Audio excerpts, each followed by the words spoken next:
जय हिंद दोस्तों। आज के इस वीडियो में अपन पश्चिमी मरुस्थलीय प्रदेश यानी थार के मरुस्थल की सभी विशेषताओं की बात करने वाले हैं। कंप्लीट सभी विशेषताओं की बात करेंगे, तो वीडियो को लास्ट तक जरूर देखना और सब कुछ आपको यहीं पर याद करा दूंगा, तो वीडियो को लास्ट तक जरूर देख लेना बस।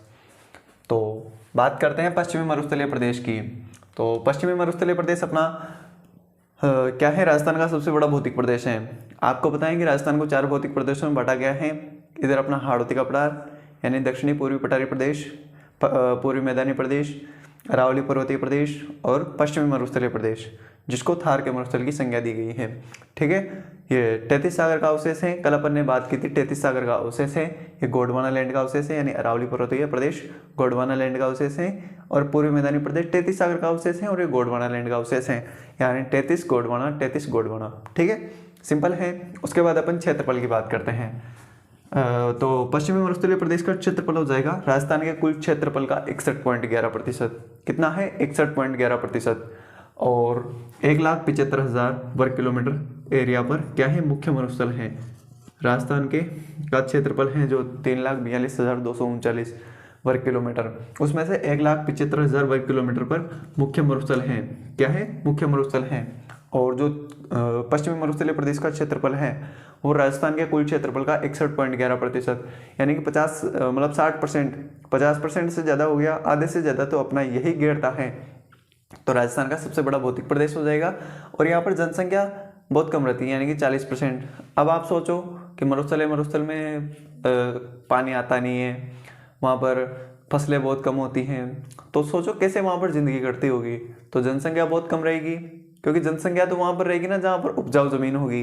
जैसे अपने पूर्वी मैदानी प्रदेश हैं, हाड़ौती का पठार है, यहाँ पर जनसंख्या बढ़िया रहेगी, तो ये बढ़िया जनसंख्या वाले एरिया हैं। और ये तो यहाँ पर तो जनसंख्या बहुत कम है, तो यहाँ पर जनसंख्या 40% है। 60% एरिया पर 40% जनसंख्या, यानी कि जनघनत्व तो बहुत कम है यहाँ का। 60% एरिया पर 40% जनसंख्या रहती है, तो जनघनत्व में सबसे छोटा भौतिक प्रदेश यानी कि सबसे कम जनघनत्व वाला भौतिक प्रदेश अपना हाड़ौती का अपना पश्चिमी मरुस्थलीय प्रदेश हो जाएगा। ठीक है, और सबसे ज़्यादा अपना फर्स्ट नंबर पे ये हो जाएगा पूर्वी मैदानी प्रदेश, सेकंड नंबर पे हाड़ौती का पठार, तीसरे पे अरावली पर्वतीय प्रदेश और चौथे नंबर पे अपना पश्चिमी मरुस्थलीय प्रदेश यानी थार का मरुस्थल। ठीक है, क्षेत्रफल में सबसे बड़ा और जनघनत्व में सबसे कम।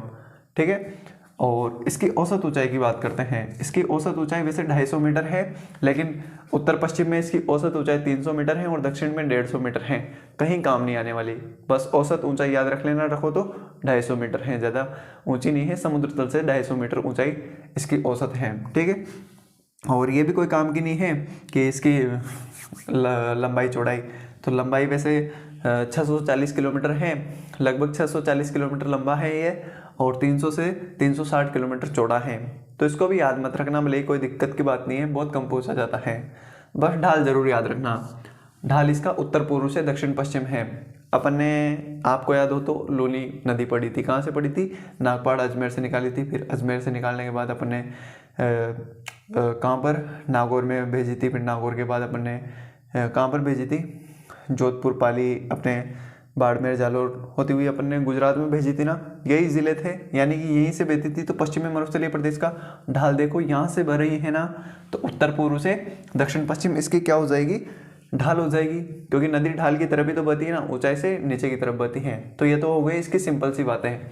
इसका क्षेत्रफल 61.11% है, लगभग 60% याद रखो। जनसंख्या 40% रहती है, जनगणना में सबसे कम हो जाएगा, क्षेत्रफल में सबसे बड़ा भौतिक प्रदेश हो जाएगा। ठीक है, लंबाई चौड़ाई याद करने की कोई जरूरत नहीं है। और ढाल उत्तर पूर्व से दक्षिण पश्चिम। और यहाँ पर इसको विश्व का शक्ति ग्रह कहा जाता है। कल अपन ने बात की थी वैसे कि ये 33 सागर का अवशेष है। क्यों है? क्योंकि यहाँ पर खारे पानी की झीलें पाई जाती हैं। और उसके अलावा अपन ने बात की थी कि यहाँ पर कुलधरा गांव से क्या मिली है? व्हेल मछली के अवशेष मिले हैं। बहुत सारे कारण थे भाई, टर्शियरी कालीन अवसादी चट्टानों में जीवाश्म खनिजों का मिलना, परंपरागत संसाधनों का मिलना, तो बहुत सारे कारण थे जिस कारण इसको 33 सागर का अवशेष माना जाता है। लेकिन कुछ भूगोलवेत्ताओं ने इसको क्या कहा कि ये सहारा मरुस्थल का भाग है, लेकिन ऐसा कोई बात नहीं है, क्योंकि यहाँ पर माइकोसिस्ट चट्टानें पाई जाती हैं। कौन सी? माइकोसिस्ट चट्टानें पाई जाती हैं, जिस कारण यहाँ पर खारी झीलों का निर्माण हुआ है। लेकिन सहारा मरुस्थल में तो ऐसा कुछ था ही नहीं। और इसके अलावा बात की थी अपन ने कि जो अपना आकलगांव जीवाश्म पार्क है वहाँ से जुरेसिक कालीन प्राकृतिक वनस्पति के अवशेष मिले हैं। जुरेसिक कालीन तो अपने यहाँ से मिले हैं जुरेसिक कालीन प्राकृतिक वनस्पति के अवशेष, जबकि सहारा में तो ऐसे कुछ मिले ही नहीं, तो सहारा मरुस्थल का भाग नहीं होगा। जबकि अपन कह सकते हैं कि ग्रेट पैलियो आर्कटिक अफ्रीका मरुस्थल का पूर्वी भाग है अपना हाड़ौती का पठार, जो कि अरब ईरान होता हुआ पाकिस्तान और भारत में फैला हुआ है। भारत के 4 राज्यों में है, गुजरात, राजस्थान, पंजाब, हरियाणा। हरियाणा में सबसे कम विस्तार है और राजस्थान में सर्वाधिक। भारत के कुल क्षेत्रफल का क्या, भारत के में जो कुल मरुस्थल हैं उसका 58.68 तो अपने राजस्थान में है। ठीक है, यानी कि लगभग 60% कह सकते हैं आप इसको भी। तो 59-60% तो अपने राजस्थान में ही है, बाकी बचा कुचा गुजरात में है, पंजाब में है, हरियाणा में है। हरियाणा में सबसे कम हो जाएगा। और पाकिस्तान में भी कुछ हिस्सा है थार के मरुस्थल का, जहाँ पर इसको चोलिस्तान कहा जाता है। क्या कहा जाता है? चोलिस्तान कहा जाता है। तो ये बातें अपन ने कल कर ली थी कि और क्षेत्रफल की दृष्टि से ये विश्व में 17वां स्थान रखता है। उपोष्णता यानी गर्मी के आधार पर ये 9वां स्थान रखता है। और जनसंख्या, जनघनत्व, जैव विविधता की दृष्टि से प्रथम स्थान रखता है। तो ये बात अपन ने कल की थी और इसको धनी मरुस्थल भी कहा जाता है। जनसंख्या, जैव विविधता और जनघनत्व की दृष्टि से प्रथम स्थान रखने के कारण इसको धनी मरुस्थल भी कहा जाता है। तो ये बातें अपन ने कल कर ली। आज आगे की बातें करते हैं कि इसको विश्व का शक्ति ग्रह कहा जाता है। क्या कहा जाता है? विश्व का शक्ति ग्रह की संज्ञा दी गई है। क्यों दी गई है? क्योंकि यहाँ पर गैर परंपरागत ऊर्जा संसाधन भी है और परंपरागत ऊर्जा संसाधन भी है। गैर परंपरागत ऊर्जा संसाधनों में क्या हो जाएंगे?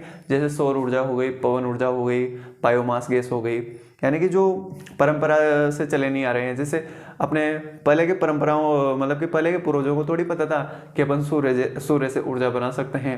ये तो अभी 100-200 साल पहले से पता चला है कि अपन सौर ऊर्जा का यूज कर सकते हैं, पवन ऊर्जा का, पवन चक्कियाँ बनाकर उनका यूज कर सकते हैं, बायोमास का यूज कर सकते हैं, बायोगैस का यूज कर सकते हैं। ऐसे अपने पूर्वजों को थोड़ी पता था। तो ये क्या हो जाएंगे? गैर परंपरागत। और परंपरागत में जैसे उनको पता था कि ये कोयला है, ये पेट्रोल है, डीजल है, इससे चूल्हा जलता है, कोयले से, ऐसे सब पता था उनको। तो वो परंपरागत में हो जाएंगे। कोयला, पेट्रोलियम, कोयला, ऐसे क्या हो जाएंगे? अपने परंपरागत ऊर्जा संसाधन में हो जाएंगे। तो यहाँ पर दोनों प्रकार के संसाधन पाए जाते हैं, इसलिए इसको विश्व का शक्ति ग्रह कहा जाता है। ठीक है, उसके बाद भारत में निम्न वायुदाब का केंद्र बनाता है। ये क्या बनाता है? निम्न वायुदाब का केंद्र बनाता है। निम्न वायुदाब का केंद्र कैसे बनाता है देखते हैं कि यहाँ से रेडॉन गैस निकलती है। पश्चिमी मरुस्थलीय प्रदेश से कौन सी गैस निकलती है? रेडॉन गैस, जो क्या करती है? नमी को अवशोषित कर लेती है। नमी को अवशोषित कर लेती है तो यहाँ पर तापमान बढ़ जाता है। क्या बढ़ जाता है? आप तो वैसे भी सोच सकते हैं कि पश्चिमी मरुस्थलीय प्रदेश में रेत ही रेत हैं, तो वहाँ पर तो तापमान तो बहुत ज़्यादा हाई रहेगा, बहुत ज़्यादा रहेगा। तो बहुत ज़्यादा हाई रहेगा तो निम्न वायुदाब बनेगा। यानी कि आप तो यूँ याद रखो कि टेम्परेचर जो होता है वो, जो ये वायुदाब होता है, वायुदाब को इंग्लिश में एटमॉस्फेयर बोलते हैं। तो एटमॉस्फेयर, तो इसके क्या होता है? व्युत्क्रमानुपाती होता है। व्युत्क्रमानुपाती होता है यानी कि जहाँ पर तापमान ज़्यादा रहेगा वहाँ पर निम्न वायुदाब रहेगा, और जहाँ पर तापमान कम रहेगा वहाँ पर उच्च वायुदाब रहेगा। तो यहाँ पर तो तापमान बहुत ज़्यादा रहता है तो वायुदाब क्या रहेगा? कम रहेगा, यानी कि तापमान ज़्यादा तो वायुदाब कम। तो निम्न वायुदाब का केंद्र बन गया, जो क्या करता है? मानसून को आकर्षित करता है। क्या करता है? मानसून को आकर्षित करता है। जो अपनी अरब सागर की शाखा है उसको आकर्षित करता है। किसको आकर्षित करता है? दक्षिण पश्चिम हिंद महासागर की शाखा को आकर्षित करता है। ठीक है, मानसून को आकर्षित करता है, इसलिए ऋतु चक्र नियमित बनाए रखता है। ये ऋतु चक्र को नियमित बनाए रखता है, नियमित बनाए रखने में भी सहायक होता है। क्यों? क्योंकि यहाँ पर निम्न वायुदाब का केंद्र बनेगा। निम्न वायुदाब का केंद्र बनेगा तो ये अपनी ओर मानसून को आकर्षित करेगा। मानसून को आकर्षित करेगा तो यहाँ पर वर्षा होगी। ठीक है, मानसून अपने भारत में प्रवेश करेगा। ठीक है, तो सिंपल सी बात है। उसके बाद सिंपल सी बात, रेतीली बलुई मृदा पाई जाती है। सबको पता है, बच्चे को पता है कि मरुस्थल यानी डेजर्ट में क्या पाया जाएगा? रेती रेत होगी, जिसको हिंदी में रेतीली बलुई मृदा कहा जाता है। क्या कहा जाता है? रेतीली बलुई मृदा कहा जाता है। और वैज्ञानिक भाषा में इसी को एंटीसोल और एरिडिसोल, क्या कहा जाता है? एंटीसोल और एरिडिसोल, एंटीसोल और एरिडिसोल कहा जाता है। वैज्ञानिक भाषा में एंटीसोल और एरिडिसोल कहा जाता है, और हिंदी लैंग्वेज में अपने रेतीली बलुई मृदा। ठीक है, और यहाँ पर सिंचाई का मुख्य साधन क्या है? वैसे सिंचाई का मुख्य साधन नहर है, क्योंकि सबको पता है कि इंदिरा गांधी नहर पश्चिमी मरुस्थलीय प्रदेश में क्या करती है? सिंचाई सुविधा उपलब्ध कराती है। कौन सी नहर? इंदिरा गांधी नहर। कौन सी नहर? इंदिरा गांधी नहर। इसके बाद अपन राजस्थान की सिंचाई परियोजनाओं में कर लेंगे। ठीक है, तो अभी तो बस इतना याद रखो कि इंदिरा गांधी नहर पश्चिमी मरुस्थलीय प्रदेश में सिंचाई सुविधा उपलब्ध कराती हैं। ठीक है, इंदिरा गांधी नहर। तो सिंचाई किससे हो जाएगी? नहरों से हो जाएगी। और यहाँ पर मरुद्भिद वनस्पति, मरुद्भिद नाम से स्पष्ट है कि मरुस्थल में मरुद्भिद वनस्पति पाई जाएगी, जिसको वैज्ञानिक भाषा में जीरोफाइट्स कहा जाता है। क्या कहा जाता है? जीरोफाइट्स कहा जाता है। क्या कहा जाता है? जीरोफाइट्स कहा जाता है। और इसमें क्या हो जाएंगी? जैसे आँख का पेड़ आ जाएगा, इसमें नागफनी हो जाएगी, खजूर का पेड़, कटीली झाड़ियाँ, और उसके बाद मरुस्थलीय घास, ऐसे छोटे मोटे पेड़ पाए, मतलब कटीली झाड़ियाँ ज़्यादा होगी यहाँ पर, जिनमें पानी की कमी से क्या होता है, कांटे बाहर निकल आते हैं, इसलिए कटीली झाड़ियाँ होती हैं। यानी कि जब आप मरुस्थल में जाएंगे ना तो वहाँ पर नागफनी के पेड़, कटीली झाड़ियाँ ज़्यादा मिलेगी। तो जहाँ पर पानी की कमी रहती है ना वहाँ पर ऐसी झाड़ियाँ उगती हैं जिनमें कांटे होते हैं। ठीक है, तो कटीली झाड़ियाँ पाई जाती हैं, जिनको क्या कहा जाता है? वैज्ञानिक भाषा में जीरोफाइट्स कहा जाता है, और हिंदी में मरुद्भिद वनस्पति कहा जाता है। उसके बाद मुख्यतः खरीफ की फसल होती है। यहाँ पर खरीफ की फसल क्यों होंगी? क्योंकि ये तो मुख्यतः वर्षा पर निर्भर करती है, वर्षा पर निर्भर करती हैं, और यहाँ पर तो वर्षा भी बहुत कम होती है, तो मुख्यतः खरीफ की फसल ही होगी। रबी की फसल के लिए यहाँ पर तो पानी बचता ही नहीं है, तो मुख्यतः खरीफ की फसल होती है। उसमें भी बाजरा वगैरह बोते हैं, बाजरा, मक्का वगैरह जो भी। ठीक है, उनकी बात अपन फसलों में कर लेंगे। तो खरीफ की फसल होती है यहाँ पर, मुख्यतः खरीफ की फसल होती है। रबी की फसल तो बाई चांस। ठीक है, और 50 सेंटीमीटर से कम वर्षा होती है, सभी को पता है। इधर 50 अरावली पर्वतमाला जब अपन ने पढ़ी थी, तो अरावली पर्वतमाला के पूर्व में तो क्या होती है, 50 सेंटीमीटर से ज़्यादा वर्षा होती है, और पश्चिम में 50 सेंटीमीटर से कम वर्षा होती है। तो यहाँ पर 50 सेंटीमीटर से कम वर्षा होती है। इस कारण यहाँ पर शुष्क एवं अर्धशुष्क जलवायु पाई जाती है। कौन सी जलवायु? शुष्क एवं अर्धशुष्क जलवायु पाई जाती है। इसलिए इसको दो भागों में बांट देंगे अपन, शुष्क मरुस्थलीय प्रदेश और अर्धशुष्क मरुस्थलीय प्रदेश। उसके बाद अपन वर्गीकरण में करेंगे। अभी तो आप इतना याद रखो कि शुष्क और अर्धशुष्क जलवायु पाई जाती है, और 50 सेंटीमीटर से कम वर्षा होती है। ठीक है, और इसकी मुख्य नदी लूनी नदी अपन ने देख ली कहाँ से निकलती है, नागपहाड़ अजमेर से। नदियों में इसकी बात कंप्लीट की है अपन ने, किसकी कौन कौन सी सहायक नदियाँ हैं, किस तरफ से आकर मिलती हैं, कहाँ से निकलती हैं, कहाँ पर मिलती हैं, सबकी बात अपन ने नदियों में की है। तो बस इतना याद रखो कि पश्चिमी मरुस्थलीय प्रदेश की सबसे मुख्य नदी लूनी नदी है, जो उत्तर पूर्व से दक्षिण पश्चिम की ओर बहती है, इसलिए इसका ढाल भी उत्तर पूर्व से दक्षिण पश्चिम की ओर हो जाएगा। ठीक है, उसके बाद इसमें कहीं कहीं पर विंध्य क्रम, रायलो क्रम, देहली क्रम, बुंदेलखंड नीस और क्रिटेशियस कालीन अवसादी चट्टानें पाई जाती हैं। बस विंध्य क्रम, रायलो क्रम, जो भी क्रम है ना, सबकी सब चट्टानें यहाँ पर कहीं कहीं पर पाई जाती हैं। मुख्यतः नहीं पाई जाती, कहीं कहीं पर पाई जाती है। ठीक है, उसके बाद अपन ने कुलधरा गांव की बात की थी। किस गांव की बात की थी? कुलधरा गांव की, जहाँ से व्हेल मछली का अवशेष मिला है, व्हेल मछली का कंकाल मिला है ना, कुलधरा गांव। वहाँ पर कैक्टस गार्ड की स्थापना की गई है। किसकी स्थापना की गई है? कैक्टस गार्डन बनाया गया है। क्या बनाया गया है? Cactus garden. कैक्टस गार्डन बनाया गया है, एक गार्डन है जिसका नाम कैक्टस गार्डन रखा गया है अपने कुलधरा गांव में। ठीक है, उसके बाद बीकानेर में मरुधरा जैविक उद्यान की स्थापना की गई है। कौन से उद्यान की? मरुधरा जैविक उद्यान की। तो ये अपना छोटा सा हो गया पश्चिमी मरुस्थलीय प्रदेश। ये इसकी कुछ विशेषताएं हैं जो कि एग्जाम्स में पूछ ली जाती हैं। और तो क्या बताऊं, इसकी उत्तरी सीमा का निर्धारण कौन करेगा? इधर अपना पंजाब हो जाता है, इधर हरियाणा हो जाता है, तो पंजाब हरियाणा इसकी उत्तरी सीमा का निर्धारण करेंगे। दक्षिणी सीमा का निर्धारण कौन करेगा?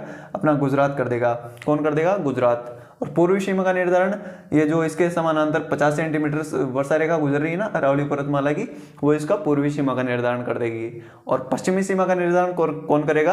अपना पाकिस्तान, लुच्चा पाकिस्तान, अपना नहीं पाकिस्तान, आतंकवादी इसकी सीमा का निर्धारण करते हैं। ठीक है, और इसके जिलों की बात कर लेते हैं। देखो, गंगानगर हरियाणा, चूरू, झुंझुनू, सीकर, नागौर, पाली, जालोर, बाड़मेर, जैसलमेर, जोधपुर, बीकानेर।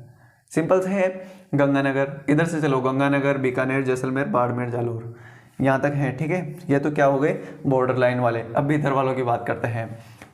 पाली, जोधपुर, नागौर, सीकर, झुंझुनू, इसका कुछ भाग, चूरू पूरा का पूरा इसमें आता है, गंगानगर, हनुमानगढ़ पूरा का पूरा इसमें आता है। ठीक है, ऊपर ऊपर गंगानगर, हनुमानगढ़, इधर चूरू, झुंझुनू, सीकर, उसके बाद अपना नागौर आ जाएगा, फिर पाली आ जाएगा, फिर उसके नीचे जालोर आ जाएगा, फिर उसके साइड में बाड़मेर आ जाएगा, फिर उसके साइड में ऊपर जैसलमेर आ जाएगा, उसके बाद ऊपर बीकानेर आ जाएगा, और फिर बीचों बीच अपना जोधपुर बच गया। सिंपल सी बात है। बस हो गया ना कंप्लीट अपना पश्चिमी मरुस्थलीय प्रदेश। सिंपल सी बातें हैं, एक बार रिवीजन कर लेते हैं। देखो इसका क्षेत्रफल 61.11% यानी कि 60% पर है, जनसंख्या 40% है, क्षेत्रफल की दृष्टि से सबसे बड़ा हो जाएगा, जनघनत्व में सबसे कम हो जाएगा, और ढाल उत्तर पूर्व से दक्षिण पश्चिम हो जाएगी मुख्य नदी लूनी नदी के कारण। इसका ढाल उत्तर पूर्व से दक्षिण पश्चिम हो जाएगा। ठीक है, विश्व शक्ति ग्रह की इसकी विश्व का शक्ति ग्रह इसकी संज्ञा दी गई है, वर्ल्ड पावर हाउस की इसको संज्ञा दी गई है, क्योंकि यहाँ पर गैर परंपरागत और परंपरागत ऊर्जा संसाधन दोनों पाए जाते हैं। सिंपल सी बात है। उसके बाद निम्न वायुदाब का केंद्र हो जाएगा। क्यों हो जाएगा? क्योंकि यहाँ पर रेडोन गैस निकलती हैं जो कि नमी को अवशोषित कर लेती हैं, और यहाँ पर टेम्परेचर बहुत ज़्यादा होता है, जिस कारण यहाँ पर निम्न वायुदाब बनता है, और निम्न वायुदाब बनने के कारण मानसून को आकर्षित करता है। मानसून आकर्षित करेगा तो यहाँ पर ये ऋतु चक्र को नियमित रखेगा, यानी कि बरसात अच्छे से होगी, यहाँ पर बरसात को अपनी तरफ आकर्षित करेगा, तो भारत में वर्षा होगी। ठीक है, उसके बाद फिर यहाँ पर मिट्टी रेतीली बलुई मिट्टी पाई जाती है, जिसको एंटीसोल एरिडिसोल वैज्ञानिक भाषा में कहा जाता है। मरुद्भिद वनस्पति पाई जाती हैं, जिसको वैज्ञानिक भाषा में जीरोफाइट्स कहा जाता है, जिसमें आँख हो गया, नागपनी हो गया, कटीली झाड़ी हो गई, मरुस्थलीय घास हो गई, खजूर हो गई, ऐसे वनस्पति पाई जाती हैं। और मुख्यतः खरीफ की फसल होती है, मुख्यतः लूनी नदी यहाँ से बहती हैं। और कौन सी हो गई सिंचाई में नहरों से मुख्यतः सिंचाई सुविधा उपलब्ध होती है, जिसमें मुख्य नहर कौन सी हो जाएगी? इंदिरा गांधी नहर, जिसको मरुगंगा की संज्ञा दी गई है, जिसकी बात अपन नहरों में कर लेंगे, राजस्थान की सिंचाई परियोजनाओं में कर लेंगे। ठीक है, 50 सेंटीमीटर से कम वर्षा होती है, इसलिए यहाँ पर शुष्क अर्ध शुष्क जलवायु पाई जाती है। उसके बाद विंध्यक्रम, रायलोक्रम, देहलीक्रम, बुंदेलखंडीज और अपने क्रिटेशियस कालीन चट्टानें पाई जाती हैं। ये तो नॉर्मल बात है, इसको याद रखो तो रख लेना, कोई दिक्कत की बात नहीं है। ठीक है, उसके बाद कुलधरा गांव में कैक्टस गार्डन और बीकानेर में मरुधरा जैविक उद्यान की स्थापना की गई है। सिंपल सी बातें हैं, 2-4 लाइनें तो हैं यार, ज़्यादा थोड़ी हैं। ढाल याद कर लो, क्षेत्रफल, जनसंख्या। यहाँ पर मिट्टी कौन सी पाई जाएगी सबको पता है, रेतीली बलुई मिट्टी। उसमें वनस्पति कैसी होगी? कांटी हो, यानी कि कटीली क्या होगी? कटीली झाड़ियाँ होंगी, जहाँ पर जिसको जीरोफाइट्स बोल देंगे, मरुद वनस्पति बोल देंगे। वर्षा सभी को पता है 50 सेंटीमीटर से कम होगी। जलवायु सभी को पता है, शुष्क अर्ध शुष्क जलवायु हो जाएगी। नदी सबको पता है, लूनी नदी, जिसका ढाल भी सभी को पता है, उत्तर पूर्व से दक्षिण पश्चिम है। और बस यूँ याद कर लेना, विश्व का शक्ति ग्रह निम्न वायुदाब का केंद्र क्यों बनता है? रेडोन गैस के कारण और उच्च तापमान के कारण। ठीक है, जो नमी को अवशोषित कर लेता है। और नहर सभी को पता है, इंदिरा गांधी नहर यहाँ पर है। उसके बाद और तो कुछ है भी नहीं, बस ये याद कर लेना। और क्या? कुलधरा गांव कैक्टस गार्डन, बीकानेर मरुधरा जैविक उद्यान, बस यही तो याद करना है। और क्षेत्रफल 61.11%, जनसंख्या 40%, जनघनत्व सबसे कम और क्षेत्रफल सबसे ज़्यादा। बस हो गया कंप्लीट अपना पश्चिमी मरुस्थलीय प्रदेश। इसकी विशेषताएं कंप्लीट हो गई। कल इसका वर्गीकरण देख लेंगे, फिर उस वर्गीकरण की अच्छे से बात करेंगे, और यहाँ पर कौन कौन से बालू का स्तूप बनते हैं सबकी बात करेंगे। तो आई होप ये वीडियो आपको पसंद आई होगी और याद भी हो गई होगी। जो भी बातें मैंने बताई हैं आपको अच्छे से याद हो गई होगी। बस 1-2 बार रिवाइज कर लेना। तो वीडियो पसंद आई हो तो वीडियो को लाइक और चैनल को सब्सक्राइब कर देना। मैं मिलता हूँ आपसे अगली वीडियो में, तब तक के लिए thank you, tata, bye bye.